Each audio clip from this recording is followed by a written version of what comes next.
शुभोड मी म्हणतो.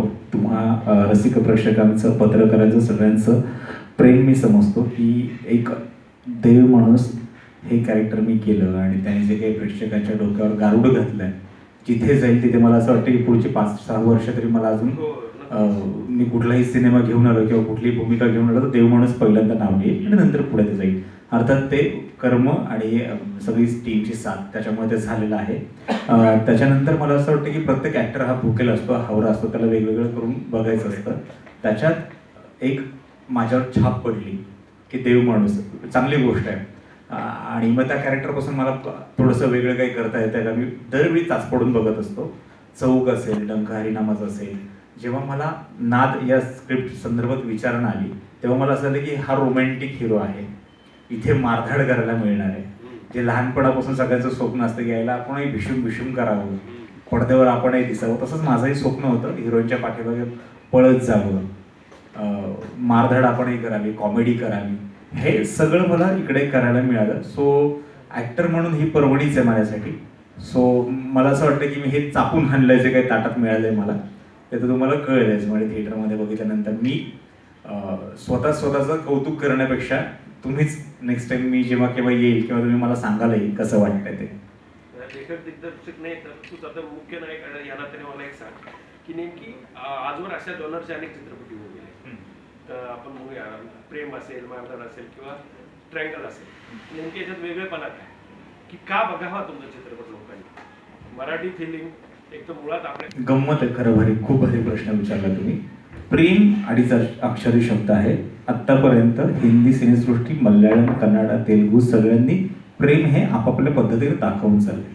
ओके, तसंच आम्हीही आमच्या दिग्दर्शकांनी हे दाखवण्याचा प्रयत्न केलेला आहे. आमचं प्रेम हे असं आहे, रांगड्या मातीतल्या रांगड्या माणसांनी रांगड्या माणसांसाठी केलेली लव्ह स्टोरी. सो या सिनेमातून आपल्याला काही जग बदलायचं आहे का, जागतिक संदेश द्यायचा आहे का, किंवा चला आपण ही माणसंच बदलून दाखवू, असं काहीही म्हणणं नाही आहे. जो काही सिनेमाचा कालावधी आहे, 2 तास 30 मिनिटं असतील, 2 तास 18 मिनिटं असतील, जो काही कालावधी असेल तो तद्दन निव्वळ निखळ मनोरंजन करण्याच्या उद्देशानं हा सिनेमा तयार केलेला आहे. तुम्ही थिएटरमध्ये गेल्यानंतर तुम्ही जे की सो कॉल्ड प्रॉब्लेम नसावेत प्रत्येकाला, पण जो काही प्रॉब्लेम असेल तर तुम्ही तो डोक्यात येणार नाही, शांतपणे तो सिनेमा एन्जॉय करू शकाल. निखळ मनोरंजनाच्या उद्देशाने हा सिनेमा केलेला आहे. त्याच्यामुळे आपल्याला काहीतरी बदलायचं आहे, काहीतरी बोध द्यायचा आहे, समाजाला दिसाच द्यायची आहे, असं काहीही नाही आहे. एक निखळ मनोरंजन तद्दन इथे नातवापासून आजीपर्यंत प्रत्येकजण सिनेमा बघून एका ठिकाणी पाहू शकतो, अशा हिशोबानं सिनेमा तयार केलेला आहे. देव माणूस जसा खरंच मला तर असंच वाटतं की ती फटाकडीच आहे. कारण ती जितकी काय म्हणतात, ती सुशिक्षित आहे, सगळ्या गोष्टींचं तिला असं एक चांगलं वळण आहे. या जरी गोष्टी असल्या तरी तिची एक डॅशिंग भूमिका आहे. म्हणजे एकतर तिला, मी मगाशी म्हटलं त्याप्रमाणे, तिला एक जो नाद असतो समाजकार्याचा. म्हणजे आता सपोज कुठे काही जर घडलं, एखाद्या मुलाने जर एखाद्या मुलीची छेड काढली तर ती कोणी जाणार नाही, पण ती सगळ्यात पुढे हजर आणि जाऊन त्याला 2 शब्द बोलून, कानाखाली वाजवून, त्याला सुनावून ती घरी पाठवणार. अशा प्रकारची ती किंवा अशा पद्धतीची ती भूमिका आहे. त्यामुळे मला असं वाटतं की ती खरंच फटाकडी आहे. आणि डॅशिंग मी याच्यासाठी म्हणेन की तिचा वॉक असेल, तिची तेच अर्थात तिची चालण्याची पद्धत, तिची बोलण्याची पद्धत, सगळ्या गोष्टी तिच्या लाऊड दाखवलेल्या आहेत. बिनधास्तपणा तिच्या भूमिकेमध्ये दाखवलेला आहे, जो मला असं वाटतो. आणि रिॲक्शन तिच्या खूप फास्ट आहेत, ज्या मला वाटल्या. एक सपना म्हणून मी जेव्हा शुभ्राकडे बघते तेव्हा त्या रिॲक्शन मला फास्ट का वाटल्या, कारण कोणालाच पटकन सुचणार नाही तितकं तिला पटकन सुचतं की अच्छा आता ही सिच्युएशन आहे, आत्ता आपण हे करायला हवं, आणि ते ती पटकन करते. अशी ती आहे. आणि बाकी आता तुम्हाला ते 25 ऑक्टोबरपासून पाहायला मिळेलच. जास्त आता मी नाही एक्सप्लेन करू शकते.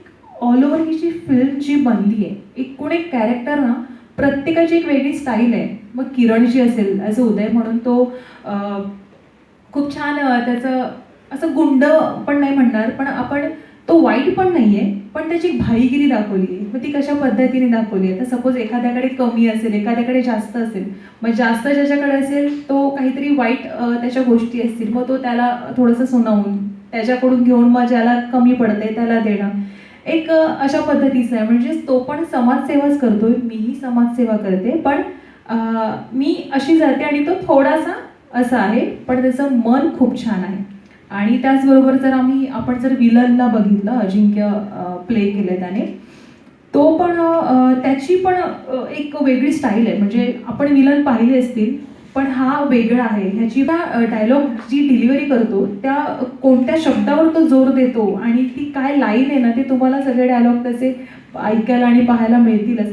ते कॅरेक्टर आहेत. मग हा पण असेल, ह्याचं पण एक वेगळं आहे. तो आता ते मी नाही सांगणार, तर तोच सांगेल.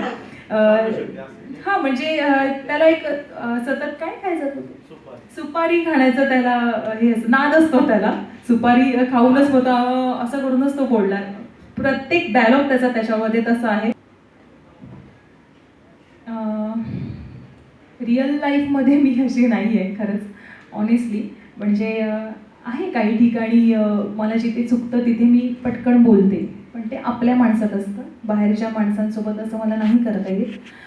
पण नाही तितकी नाही आहे, थोडीशी आहे. मी डॅशिंग अगदी म्हटलं तर, पण तेवढी नाही आहे. पण मला शुभ्राकडून उलट मला असं वाटतं की मी काही काही गोष्टी शिकल्या तर ते छान आहे. म्हणजे खरंच कुठेतरी आपण आपल्या मैत्रिणीसाठी तर मला ते डायरेक्टरच छान देऊ शकतात.